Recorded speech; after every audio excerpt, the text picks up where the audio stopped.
My name is Aurora Campbell. I'm 35 years old, and up until 3 weeks ago, I was a senior account strategist at one of the largest insurance firms in the Northeast. I had spent 8 years building my career there, often staying late while others went home missing birthdays, holidays, and entire weekends, all for the job that I believed valued performance over politics. The room was cold when they called me in. The kind of sterile conference space with gray walls and two bright lights that made everything feel clinical. I sat across from two people I'd worked with for years, and yet in that moment, they felt like strangers. Aurora, your results don't match our internal data. We have reason to believe you've been altering your performance metrics. Those were the exact words from Craig, our VP of Strategy, a man who once toasted my promotions with champagne, but now wouldn't meet my eyes. Next to him sat Hannah from HR, eyes fixed on the folder in front of her like it held the verdict. She slid it toward me, her tone mechanical, rehearsed. This is your termination packet. You can either sign now and receive 2 weeks severance, or we move forward with disciplinary action. My chest tightened. I couldn't breathe for a second. I blinked at the black text on the page, the words bleeding into each other, as if trying to rewrite my entire career in a single moment of accusation. My first instinct was to defend myself, but my voice caught in my throat. I looked from Craig to Hannah and saw no room for explanation, no intention to listen. They weren't asking me. They had already decided. It felt like being erased. 8 years of work wiped clean with a single assumption none of it had ever mattered. I knew I had to make a choice, walk away quietly like they expected, or fight for the truth I had spent my career proving day after day. I didn't sign. I didn't even touch the pen. Instead, I reached into my bag and pulled out my phone, my heart pounding like a war drum in my chest. Before I show you what happened next, let me tell you why I was ready. Because this moment didn't start in that conference room. It started years earlier with something I learned from my mother. But I'll get to that. Right now, I need you to know one thing. They thought they were ending my story. They had no idea it was just the beginning. I was 16 when I watched my mother pack up her classroom for the last time. She had been a teacher for over 20 years, the kind of teacher who stayed after school to tutor kids no one else believed in, who spent her own money on supplies, and who treated every student like they mattered. And then, without warning, they told her she was no longer needed. They said her evaluations had dropped, that her methods were outdated, that her students weren't meeting performance benchmarks. She knew it wasn't true, but she had no way to prove otherwise. The principal, who'd been making inappropriate comments toward female staff, had suddenly found justification to push her out after she reported him. I remember her sitting at the kitchen table, staring at the formal letter of dismissal like it was written in another language.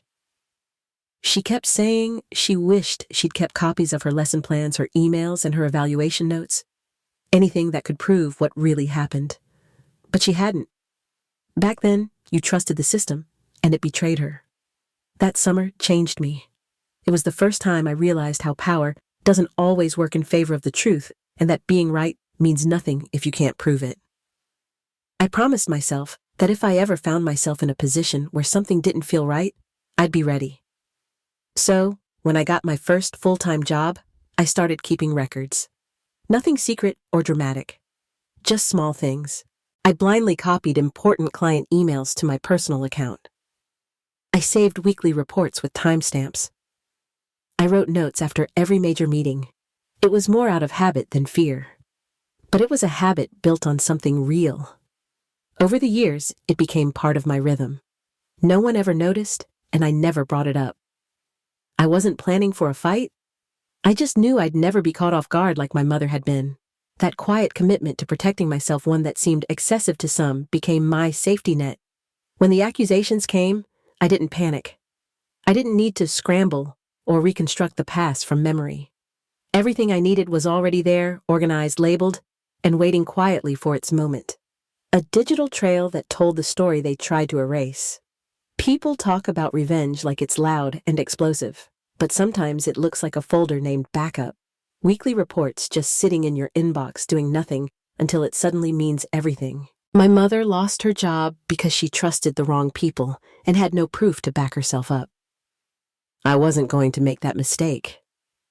In the end, I didn't just inherit her work ethic. I inherited her silence and turned it into documentation. I placed my phone flat on the table between us and opened the email app. The room, which had felt hostile only moments ago, suddenly turned still. Craig leaned back slightly in his chair while Hannah shifted uncomfortably, her hand inching toward the folder again, maybe thinking she could end this before I started. 3 months earlier, I had noticed something strange. The numbers I submitted in my weekly client acquisition reports didn't match what showed up in our internal dashboard. At first, I assumed it was a glitch, so I started digging. Quietly, methodically. I opened a folder labeled Performance Discrepancies and began scrolling. Every report I'd sent, every confirmation email I'd blind copied to myself, all their time-stamped consistent. I watched Craig's expression tighten as I laid out the pattern. My reported numbers were reduced by a consistent 14 to 18%, while another account manager's numbers, Jason's, seemed to mysteriously improve by nearly the same margin. Jason had been promoted 2 months ago. He was younger, newer, and yes, a golf buddy of Craig's. I didn't accuse them outright. I didn't have to. I let the numbers do the talking. I showed side-by-side comparisons of what I submitted and what made it into the system. I showed the log history from the database that matched the edits, same day, same hour, even same IP address. Then I pulled up the system access logs. Every time a change had been made to my files, the edits were tied to Craig's admin credentials logged late at night, usually between 6:45 and 7:30 p.m., always on Tuesdays and Thursdays, the exact time he claimed to be staying late for vendor reports. I could see the shift in Hannah's posture as I spoke. She was trained to keep her face neutral, but even she couldn't hide the way her eyes flicked toward Craig, then back to me. I wasn't flailing. I wasn't speculating. I was presenting a case. I ended with a simple statement.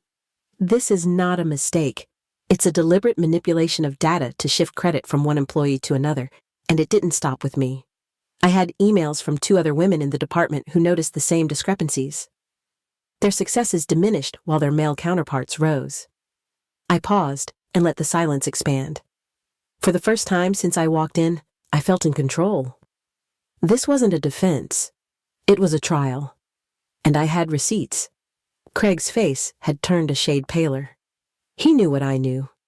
He just didn't think I'd have proof. That's the thing about being underestimated. It gives you room to prepare in peace. And when the time comes, you don't fight. You present, calmly, clearly, and you let the facts burn through the lies. The meeting ended with Craig being escorted out and a promise from the executive team that a full investigation would follow. Within a week, his employment was terminated and I was offered a promotion. Director of Strategic Client Relations. It was the title I'd worked toward for years, but when the offer came, it didn't feel like a celebration. My new office was larger, brighter, and on a different floor. The door had my name on it in clean silver letters, but the air inside felt thin. I noticed how people stopped talking when I entered the break rooms. Some would smile too politely, others avoided eye contact altogether. No one said anything directly, but I felt the shift in energy. There were whispers, subtle and slippery, that I'd gotten ahead by playing the victim, that I'd destroyed a good man's career over a misunderstanding, that I must have been planning it for years, waiting to take down anyone who got in my way. The irony was cruel. They thought I'd manipulated the system when all I'd done was prove that others had. I told myself it would pass, that the results would speak louder than rumors. But some days, the silence around me was louder than any accusation. A few colleagues congratulated me in private, but none of them stood by me publicly. I became the woman people respected from a distance, but no longer invited to happy hour. What hurt most wasn't the gossip. It was the isolation. The sense that by doing the right thing, I'd lost something soft and human in return. The camaraderie, the sense of belonging, that invisible thread of trust that ties people together in a workplace even when things get hard, mine had snapped. I stayed late more often than before, not because I had to, but because the office was quieter. I could hear myself think without dodging glances or navigating tight smiles. I focused on rebuilding what I could control. Systems, processes, numbers that didn't lie. But even as I hit targets and delivered results, I could feel a subtle resistance. Projects I led moved more slowly through approvals. Invitations to cross-departmental meetings stopped coming. There was a polite wall forming, built with every nod that didn't come, every thank you that went unspoken. I started to wonder if justice always came at this cost. If holding people accountable meant forever being the one others kept at arm's length. I didn't regret what I did, not for a second, but I'd be lying if I said it didn't get lonely. That I didn't sometimes sit in my office staring at my reflection in the dark window and ask myself if it was worth it. And every time I asked that question, I answered it the same way. Yes, it was. Because silence might have kept me comfortable, but it wouldn't have kept me whole. Truth has a weight, and I had carried it for too long. Now, even if I carried it alone, at least I wasn't pretending anymore. It happened the night before our big pitch with a national healthcare client. I'd spent 2 weeks preparing the presentation, customizing every slide to reflect their portfolio pain points and potential growth with us. When I opened the file the next morning, everything was wrong. Data points were off. Key projections were misaligned. Names of client contacts had been replaced with placeholders. At first, I thought it was a sync error, but the deeper I looked, the more deliberate it felt. The entire flow was scrambled, like someone wanted it to fail, but didn't want it to look obvious. Panic rose fast, but I forced myself to stay calm. We had built a system months ago, one that tracked every file revision, not just who accessed it, but what they changed when and from where. I called IT and asked for a report on the document's edit history. It didn't take long. The file had been accessed at 10:46 p.m. from a remote login using Blake's credentials. Blake was a mid-level analyst with no reason to touch the deck. He wasn't even assigned to the pitch, but he'd been in the office late that week, and he'd made his opinion of me very clear in the past. I asked him to meet me in the conference room where we'd planned to present. He walked in casually until he saw HR and 2 people from IT already seated. I slid a printout across the table. His face lost all color. I didn't raise my voice. I didn't need to. The evidence spoke loud enough. Within the hour, he was packing up his desk, and I had 90 minutes to salvage the presentation. With help from my team, we rebuilt the slides using the auto-saved versions in our cloud archive. The meeting wasn't perfect, but it was enough. The client signed on the following week. What could have been a disaster became a quiet victory. Not just because we caught the sabotage, but because the system worked. The transparency protocols I'd pushed for weren't just about fairness. They were protection. And this time, they protected me. When the CEO asked to meet me in her office, I expected a discussion about containment, damage control. Maybe a polite thank you, followed by a quiet request to step back into my role and keep things steady. Instead, she slid a folder across her desk and said she wanted me to lead the company's new Ethics and Accountability Committee. I stared at the offer, stunned by its scope. It wasn't just a title. It came with budget authority, cross-department oversight, and access to every performance database in the company. She wanted a system that couldn't be gamed. One that would make it impossible for someone like Craig or Blake to manipulate outcomes without being detected. We started small.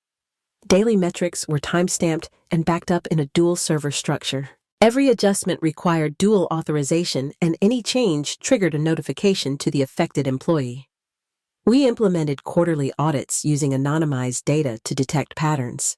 Gender, department, manager. Nothing was off limits. Within 6 months, complaints dropped. Not because people were suddenly perfect, but because they knew someone was watching. And not just watching for mistakes, but for trends. Quiet shifts that used to fly under the radar now lit up like signals. We weren't just punishing bad actors. We were catching the systems that enabled them. At our annual leadership summit, I presented the model. The room was filled with senior managers, most of whom remembered my name only because of the scandal months earlier. I walked them through the logic, how documentation protects both sides, how transparency builds trust, how accountability isn't about punishment, it's about clarity. I expected polite applause. I got a standing ovation, not because I was charismatic. I wasn't. But because people were ready for something better. Because beneath the layers of politics and fear, even the most cynical professionals want to believe the system they work in can be just. After that presentation, I started getting emails. First from other departments, then from other companies.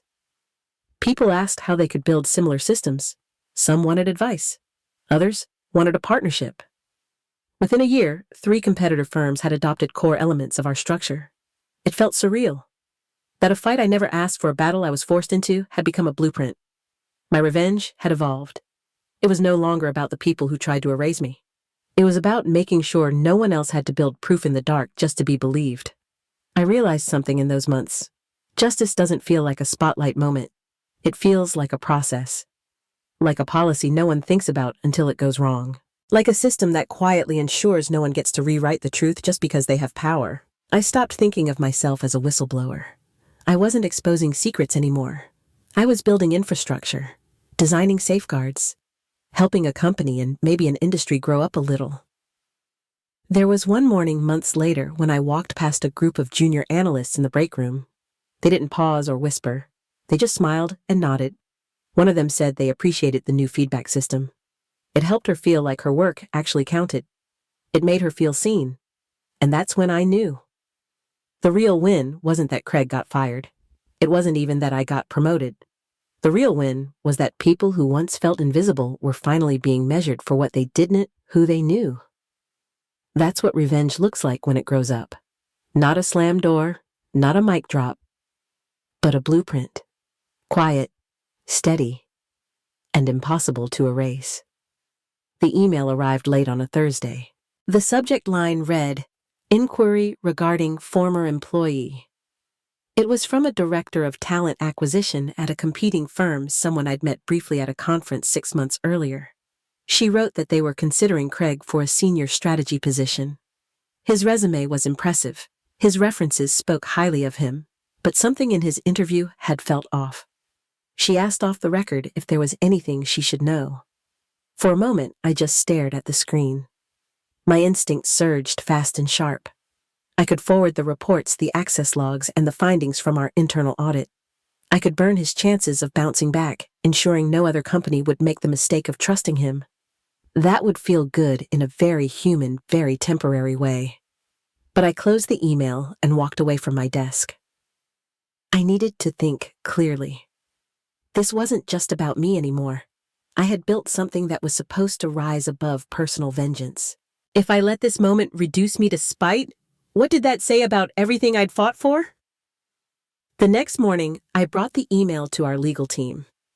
I told them I wasn't looking to retaliate, but I also didn't want silence to enable harm. We scheduled a meeting with the executive committee to discuss our options. What followed was one of the most honest conversations I've ever had inside a boardroom. We couldn't disclose sensitive HR data. We couldn't violate Craig's severance agreement, but we also couldn't ignore a direct request from another company seeking guidance. In the end, our CEO made the call herself. She didn't name specifics. She didn't recount the scandal. She simply shared that the candidate had been part of a situation involving serious ethical concerns and advised them to do deeper diligence. A week later, I received a follow-up note. They had chosen another candidate.